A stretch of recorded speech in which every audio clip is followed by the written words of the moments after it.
and welcome to Soulful.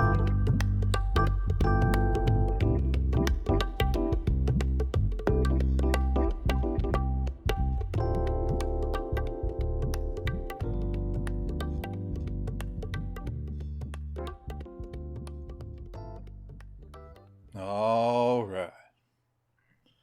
Hello again, and welcome back, or welcome for the first time.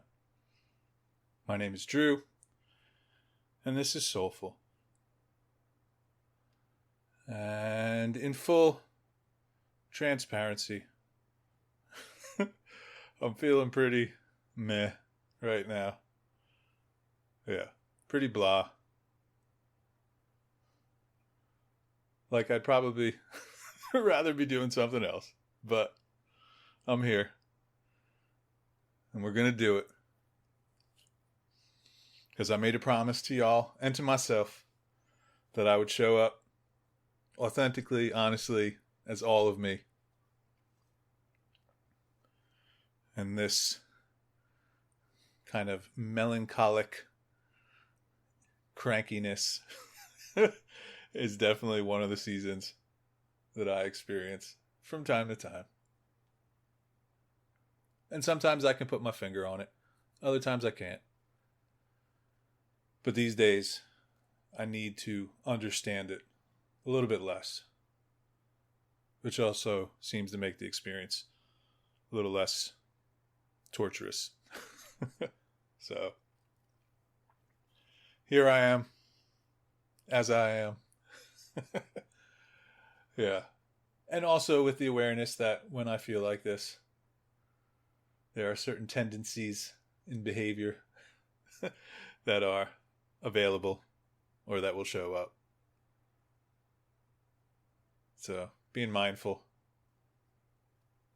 of the potential to get a little critical, a little hyper fixated in a non-productive way. Sometimes just pure cantankerousness, if that's a word. And really, it makes sense too. I've been thinking about it, over the last day or so. The past almost month has just been building excitement with the launch of the podcast here and the launch of the book that went really well. And so I think I'm starting to experience the afterglow. Except it's not glowing so much. The after dull. There you go. Yeah, a little bit like a withdrawal or a detox, which makes sense. Because like I said, the last couple of weeks have been definitely, a high. Really cool ride. A lot of intensity, a lot of effort, a lot of energy invested. And so, in this moment, on the other side of it, just feeling a little spent, a little blah. And also deciding that that's okay. Right? Allowing myself the space to have the experience that I'm having. Because from my experience, I've learned the hard way that attempting to control or change how I feel usually ends disastrously. So, some awareness of how I'm feeling, naming it, recognizing it, honoring it. Also some awareness of my tendencies when I feel like this is helpful. And then a lot of compassion, giving myself a lot of grace to, just be what I am. Show up as I am. So that's the walk-in. And definitely some resistance and judgment around showing up like this. But again, just noticing, allowing, moving with it. And I also think I have a cool game plan here that, will open up a nice flow for the 2 episodes you're getting this week. So shortly, I'm going to do a little cleanup here in this episode and revisit a couple nuggets from previous episodes that I feel like I'd like to give a little more attention, a little more love to. And then I'll segue out of that into just generally paying homage to a bunch of different traditions and teachers that have played huge roles in my life. And I feel like, yeah, that'll create a little bit of gratitude medicine that will nicely complement the energy that I'm showing up with here. I mean, don't get me wrong, I'm not a huge fan of like gratituding over everything. Some people will take that approach. But I have learned over the years that leaning into a little bit of gratitude energy can definitely be helpful. In addition to a bunch of other approaches for other things as well. So paying homage in this episode. And then in the next episode, I'm going to talk a little bit about emotional comfort zones. And that might be a concept or a word or a phrase somewhere, but that's how I like to word it. And so we'll explore a little bit around and about that.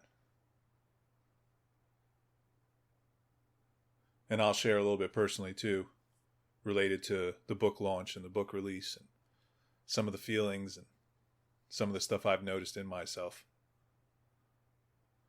So, yeah, next episode, we'll talk about accepting the good and emotional comfort zones. And then in this episode, we'll do a little cleanup and then pay homage, get some gratitude mojo flowing. That's the game plan. All right, so let's do the couple items on the cleanup list. So the first piece I wanted to hit is relative to the Sweat Lodge episode from last batch. And as I was listening to the episode, as I was doing the editing, I didn't necessarily love how much love I gave to the Native American peoples. Yeah. And American, that's a concept that came later. But yeah, as I was listening, I feel like I jumped a little too quickly into my irreverence for all teachers and traditions and didn't really pause long enough to really honor and express my gratitude and appreciation for the peoples that were here on this continent long before there was a Mexico or Canada or United States. Because, yeah, I've benefited so tremendously from participating in the teachings and the ceremonies and the rituals that have come from those people. And so, yeah, just pausing to really recognize the profound impact that the Sweat Lodge, but also, yeah, just the way of life that the native and indigenous folks of this continent embodied and continue to embody. And in a lot of ways, the core of that style of life is very much what's missing from the current spiritually bankrupt, crazy town America experience that we're living through. And so, yeah, just pausing here for some love and appreciation and recognition. Feels good. Because, like I said, I have a general irreverence towards all traditions, teachers. Right? Like for me, ultimately, the experience of life or the direct connection with the divine or conscious contact or whatever you want to call it, for me, that's what reigns supreme. And so no culture or tradition or people throughout time is going to define what my connection is or what my truest expression is. And I've seen quotes in multiple traditions that essentially tell you that's the way to go, right? Like, don't believe the dudes who dress in a certain way, or don't believe the dudes who have a certain position, right? Like, don't believe what's come before you. Find out for yourself. And so I'm a big proponent, of that approach. And so, and so sometimes, when I would find myself in certain sweat communities and people would be coming hard with the dogma, right? Hard with like the rules and the limits and the restrictions and the, you can only do it this way. Then my rebel, flares up. And it's like, actually, a specific tribe or tradition doesn't own a sweat lodge, right? Like, using nature to return to a greater understanding and embodiment of our truest expression doesn't belong to any group of people. It's a modality and a technology for all beings.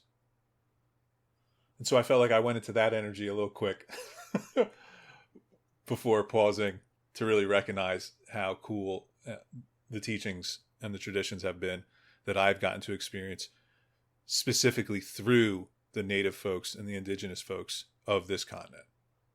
So that feels good. Just showing some love. And then that segues nicely into the second item on my list here to clean up, is to talk a little bit more about stalking and its origins for me personally. So if you listen to the Cornerstone episodes, or you've checked out the book, you'll see that the second cornerstone is stalking and journaling. And the stalking practice that I describe in the book and in the prior episode, for me, that comes from or is inspired by the books of Carlos Castaneda, which include the teachings of Don Juan or from Don Juan. And those are teachings and traditions from a pre-European expansion, pre-America, Mexico, Canada, United States experience here on this continent, right? And so I totally didn't acknowledge that or honor that in the episode where I'm talking about the second cornerstone. I mean, I talk about it in a bunch of other places, and so I'm like, I'm not culturally appropriating, I'm not stealing, I promise. I recognize where it comes from. I just didn't hit that in the episode here on the podcast. So I wanted to take a moment to do that, right, and just honor that. Yeah, the stalking practice as I offer it to folks and guide folks in it, that comes from Carlos Castaneda, his books, and the teachings of Don Juan, that are all throughout those books. And so if you want a really cool download of Mesoamerican pre-white people medicine teachings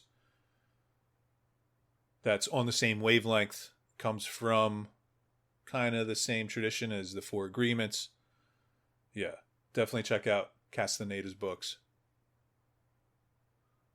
They were tremendous for me at a period in my life, which I will mention here shortly as I start paying homage. And so, okay, that feels good. So those are the two items. Sweat Lodge, it's for all beings to get in touch with their true nature. Yes. And I specifically was introduced to it and have benefited tremendously as a result of hanging out with specific folks, right? The native, the indigenous American folks. And also from the same culture, the same time period, if you will, stalking is a practice that comes out of teachings from that same lineage or that same kind of energy. And so with those two things named, feels like a really nice opportunity here to then just give credit, or not really credit, to pay homage, right? To give honor and respect to a variety of teachers and traditions and teachings that have played huge roles in my life. And there's no way that I'm here now with the quality experience that I'm having without all of these folks and all of these traditions. And so it feels good to kick off this paying homage part. With just recognizing the peoples and the traditions and the culture that was here long before the European expansion and the white people showing up and country names and lines on maps. And like I said, it does feel like the ways of life before the European, Western, capitalist, money-centric experience, right? Like the folks that came before our current paradigm, they understood some stuff way better.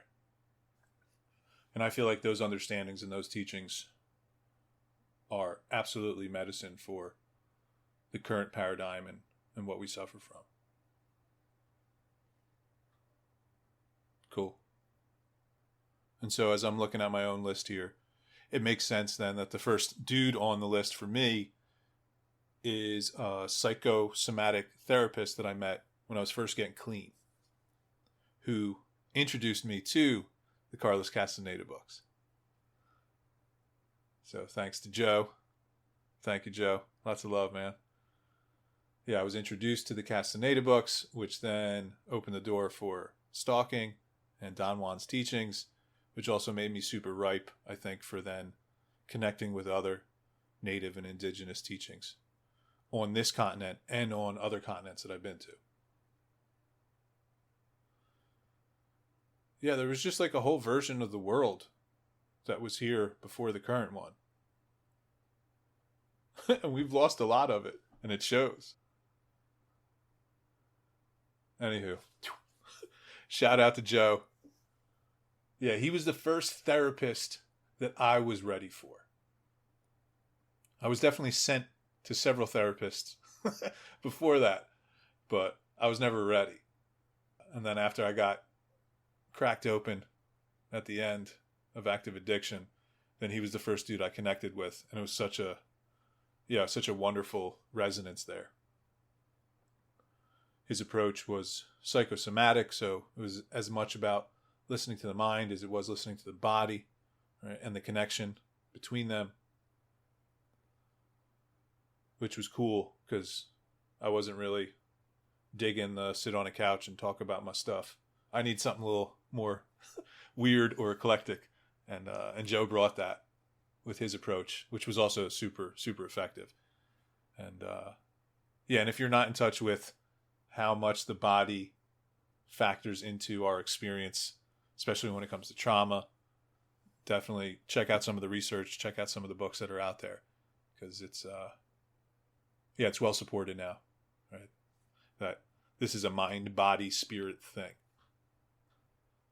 And so just a lot of love for Joe showing up the way he did at that time in my life, creating a space where I felt welcome to share, which has not always been the case in my life, especially towards the end of active addiction.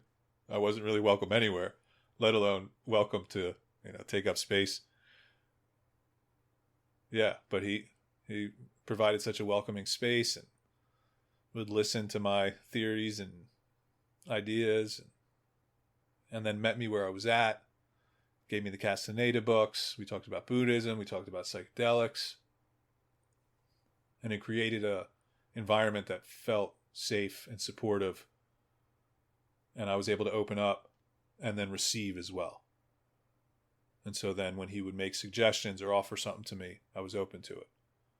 Because I felt seen, I felt recognized, so then I was willing to listen. I was willing to take suggestions. I know it's hard sometimes to give folks respect when they act a certain way, but yeah, if you treat someone like the version of them that they are when they're in pain, yeah, it's hard to have any lasting beneficial impact. Like you got to love a hurt animal cautiously. With boundaries and potentially gloves and protection. But you got to love a hurt animal if you want them to come out of it.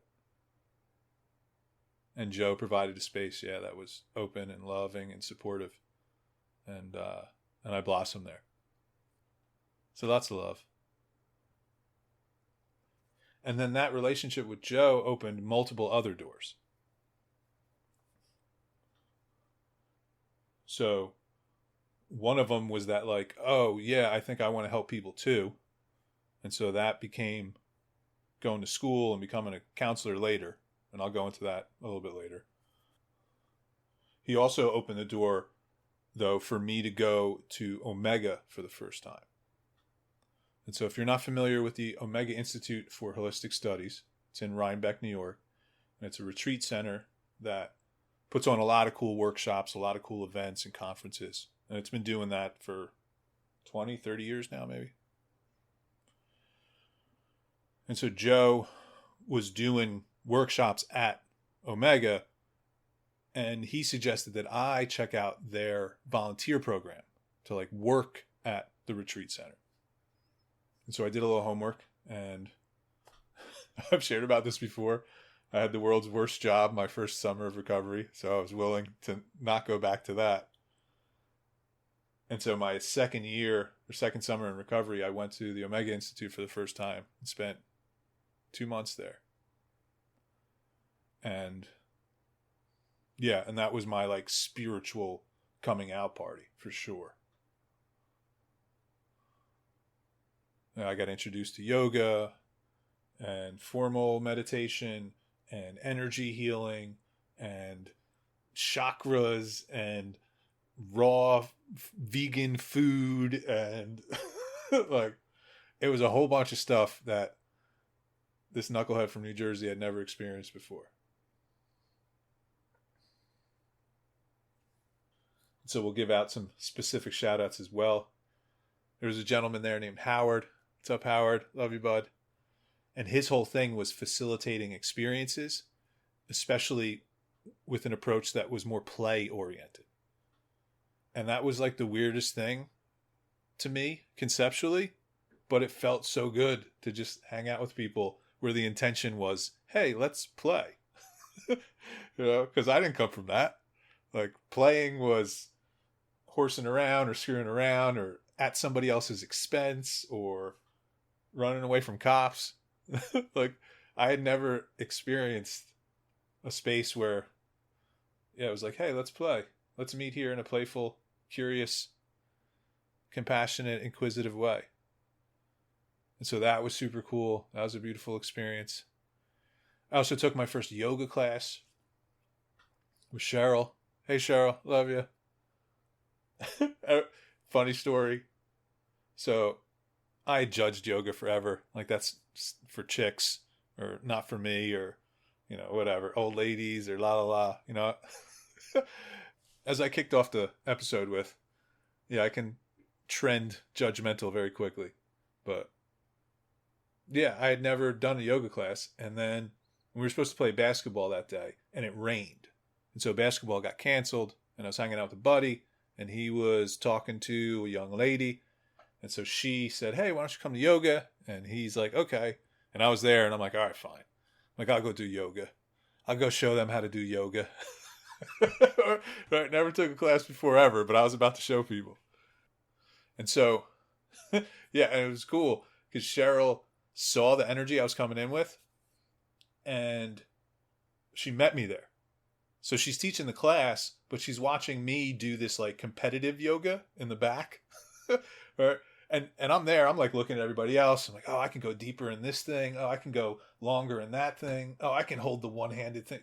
Like I'm comparing myself to everyone else, which is also how I have lived, for a large part of my life, which is also why yoga is so cool. But anywho, so I'm doing competitive yoga. Cheryl, the teacher, sees it, and then she starts egging me on. She's like, oh, you can go deeper in that. She's like, oh, you can try this variation. And and every opportunity I bit, and I went deeper and harder. And then I limped around campus for the next 2 days.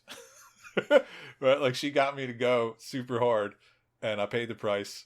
And I realized that yoga wasn't just for old ladies or chicks, that it was actually so much more than that.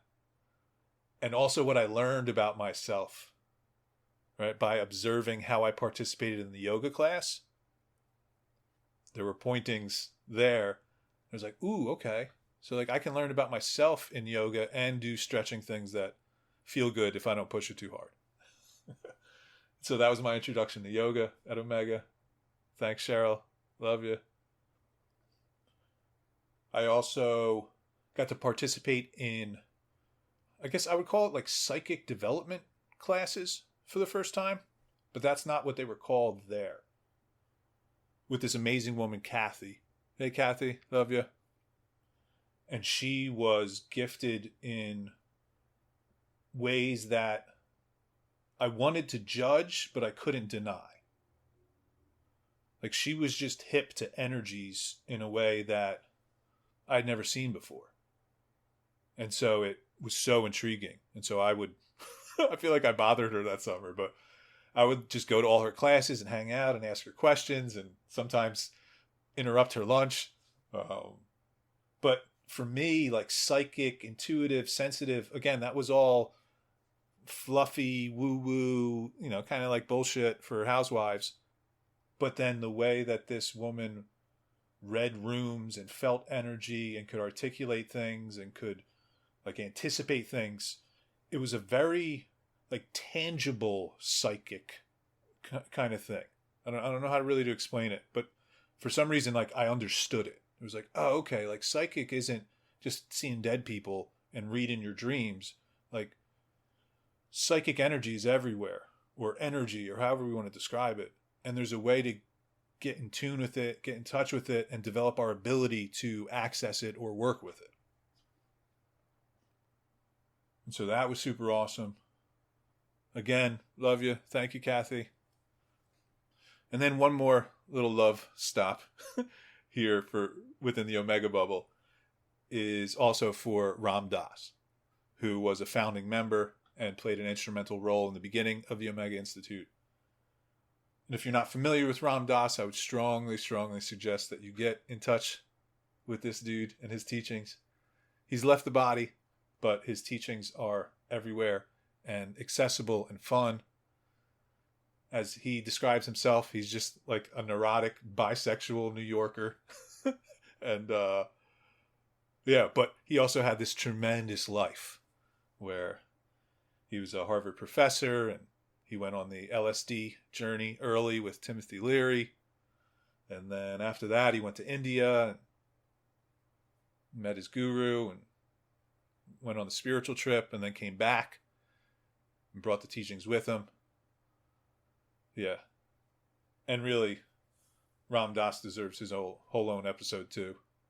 And maybe I'll do that at some point. I'll give you specific, like the handful of specific spiritual teachers that I really love and resonate with. But Ram Dass is definitely on that list towards the top. And the Omega Institute is, for me, part of his legacy. Like his imprint was there. I felt it through the people that worked there, through the people that came. He was a part of the ecstatic chants that would happen. I never got a chance to meet him in person, but his imprint and his impact on my life is undeniable. So, yeah, I'm getting feels. So lots of love for Ram Dass and Kathy and Cheryl and Howard. And then also the Sweat Lodge gang that I met there my first summer at Omega. Right, so Carl and Tom and everybody. Justin. Yeah.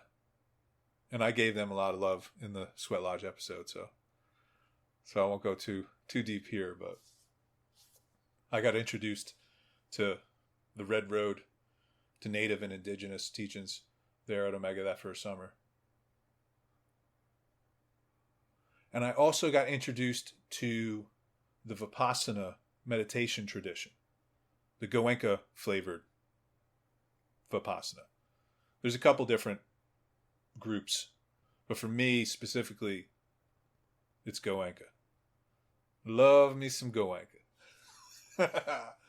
And if you don't know about Goenka, you're missing out, because he's a lovely little Indian man who has also left the body. But yeah. And so the Vipassana tradition, these are 10, 20, 30-day long meditation retreats. And then also after you do your first 10-day meditation retreat, you can do a 3-day and a 1-day, right? So There's options there. But the Vipassana, Goenka flavored Vipassana tradition, most folks will know about. It's the 10-day silent meditation retreat, or 9 days are silent. And there's no talking, no writing, no reading, no yoga, no exercise, no eye contact, nothing. You're just meditating for like an hour to 2 hours at a time, 10 hours a day for 10 days straight. And that's the retreat. That's the experience. And it's a game changer for sure. Like if you want to meet all the parts of yourself, do a 10-day and you will have a very large, full experience of all that you are. And also see through a lot of what you're not. And so I've had the blessing of doing 6 of the 10-day retreats. And I'm actually going to go do a 3-day at the end of the month here. I'm overdue. Yeah, and day like 6, 7, 8 of a 10-day silent meditation retreat, that's some really juicy space, man. Yeah. But how I got introduced to Vipassana is also a fun story. I was at Omega that first summer, and there were a couple other dudes that, we hung out, we played sports, we did a bunch of the stuff there. But we were also super competitive about our meditation practice, which again isn't necessarily how you would continue meditative or yoga practice, but that's the energy I was bringing, and these dudes were bringing it too, so it was cool. And so, we'd sit for like a half hour and then tell each other and be like, oh yeah, I sat for 40 minutes today. Oh yeah, well I sat for an hour. So like we would talk smack on how much meditation we would do. And then we finally started sitting together and we would just push it, right? Like hour and a half, 2 hours. Yeah. And it was like, who's going to be the last one to tap out? So we were having these competitive meditation Olympics going on. And then one of the older heads that was part of the community there, like caught wind of it and said, hey, you guys might really dig this Vipassana tradition. It's 10 days for 10 hours a day. And we all kind of like lit up and looked at each other like, holy shit, like that's next level. And something in me immediately knew, I was going to wind up there at some point. And then I went and did my first 10-day that winter. So about 6 months later. So lots of love for Goenka and his crew, that whole energy, that whole movement. Yeah, and I would encourage you to Google Goenka. Yeah. And those of you that have done the Vipassana retreats, what a lovely, delicious, beautiful, juicy heart he is and was. Yeah. I mean, because like one of the best parts of the retreat is you do meditation all day and you're going through it. One meditation you're enlightened, and the next meditation you're a piece of shit, and then and the next meditation you're crying and you want to go home, and then the next meditation you're enlightened again. But as that roller coaster is happening every day, the consistent thing was every evening there was a discourse by Goenka. And so you have this, just really wise, just love, just heart, this presence. And he's relaying these amazing teachings on technique, on how to actually practice meditation and how to live in a way that's compassionate and embodied and present. But then he's also so cheeky and fun and silly.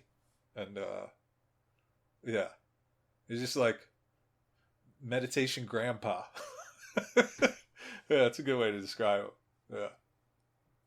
So lots of love for Goenka. And lots of love for that tradition. Yeah, Vipassana meditation is the core of my meditation practice. And maybe at some point I'll do a specific Vipassana episode. Because it deserves that much attention and love, for sure. And as always, I mean, you can sip on my experience, or you can go get yourself a full cup of your own. And there are Goenka Vipassana centers all over the world where you can do 10 days. You got to do a 10-day the first time, though, because you got to get a real sampling of the technique. That's their like intro requirement. But then once you're in, then you can do shorter ones if you want, whenever you want. Yeah. So if you're interested, it's dhamma.org. DHAMMA.org is the website. And then you go on there and it'll tell you all about the tradition and the teachings and the techniques.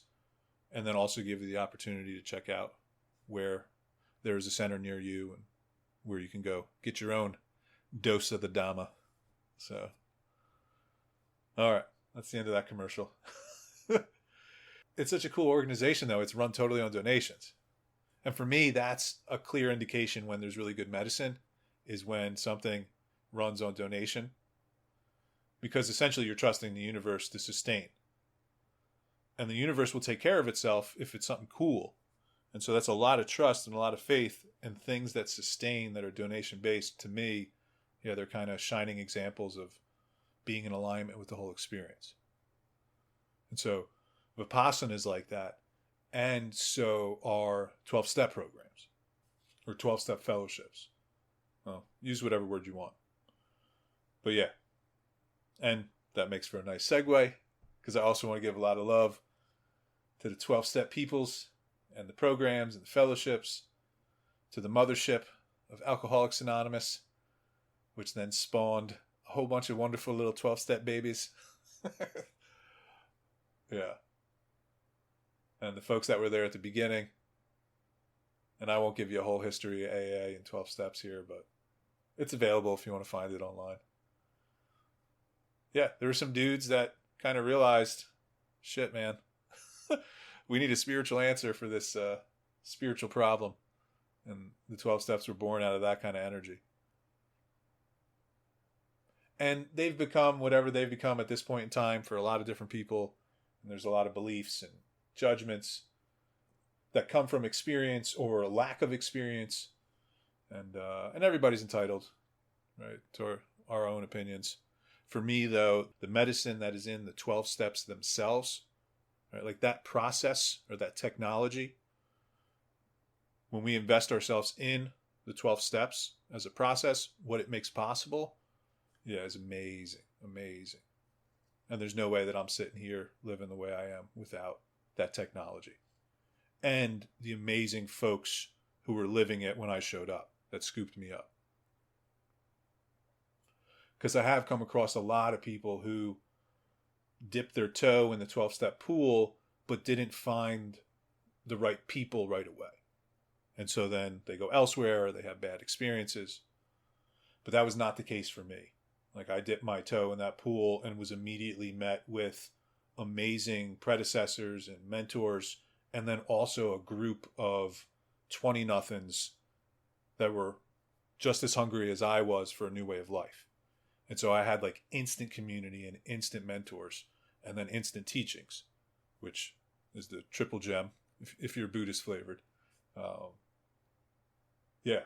And so I feel really blessed, really fortunate for how I was introduced and welcomed and scooped up, and the experience that was then facilitated and made possible. Yeah. Lots of love. So if you were there, 2006, 2007, 2008, South Jersey at the beginning, I love you. Thank you for playing your role. Yeah. And then I also feel grateful for just the 12 steps as a whole, because of how it's spread into different areas, right? Because 12 steps initially was Alcoholics Anonymous, so it was focused on alcoholism or alcohol. But now, yeah, you can find a 12-step program for anything. And so in the last half of my recovery, I've benefited tremendously from participating in 12-step programs that are focused more on family dynamics, generational family trends, and also relationship dynamics. Because I definitely identify as a codependent, or I have codependent tendencies. I don't get caught up in the language, but I know some people do. So that's why I like to rephrase things, or phrase things a couple different ways. But yeah, there's definitely codependency in my system in addition to the addiction tendency, right? So really grateful for the original form of the 12 steps and the substance-focused, abstinence-based program, as well as what's come later as far as different dynamics and different areas of focus. And also, lots of love and appreciation for the gentlemen who have sponsored me over the years. It's been 18 plus years in the program, and I've had 1, 2, 3, I've had 4 sponsors.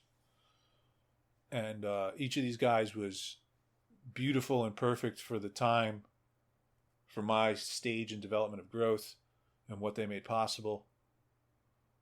And I don't think any of them would have been what I would have ordered, but they were perfect the way they showed up. And so grateful for the fellas, for Mike and Jim and Tom and Tom. Yeah. Love you guys.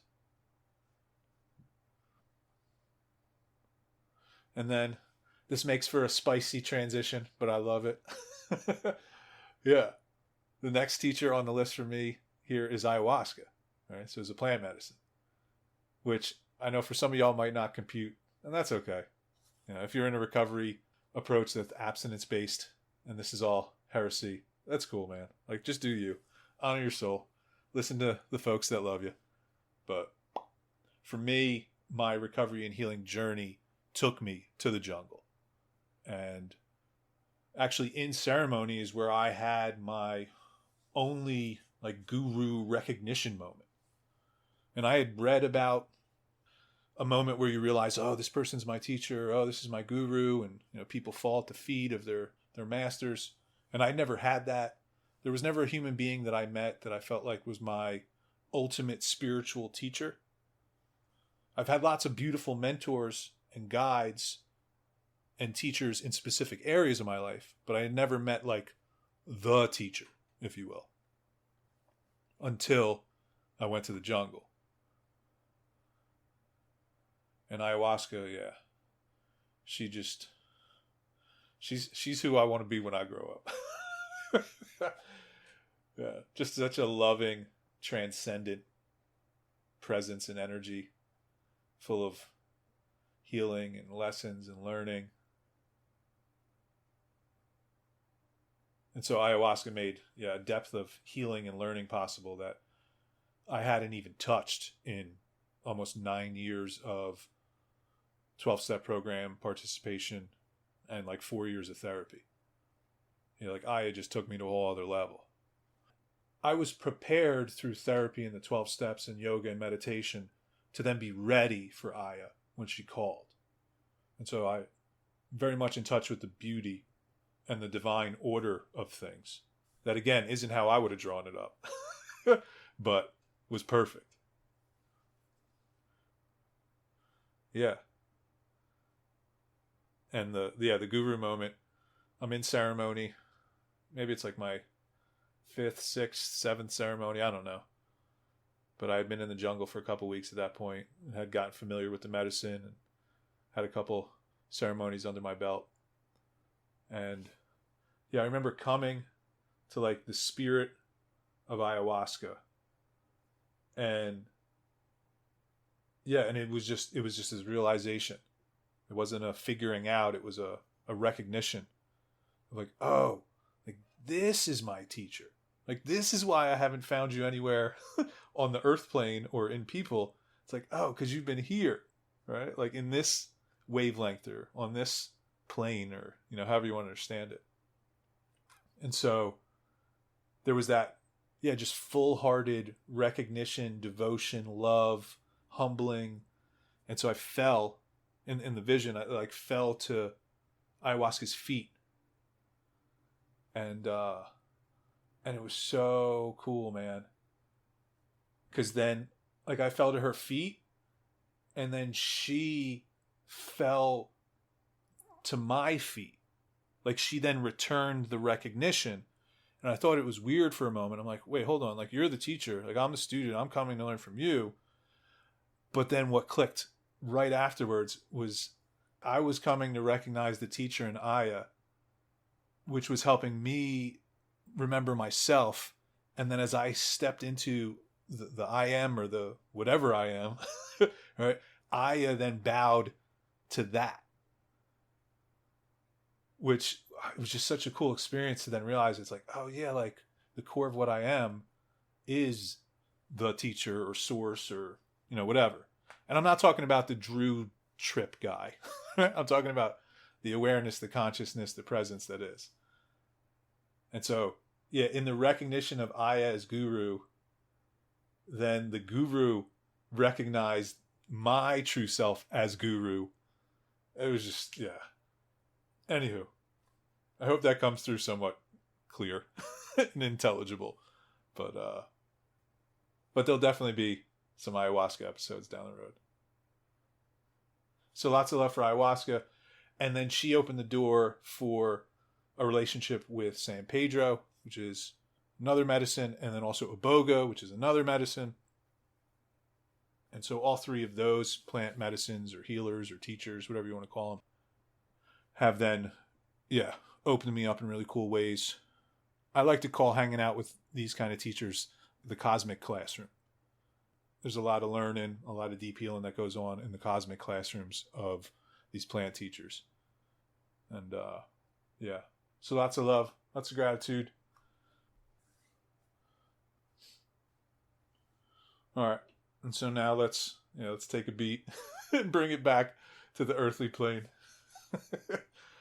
Yeah. And I wanted to give some love to my academic mentor, my academic teacher.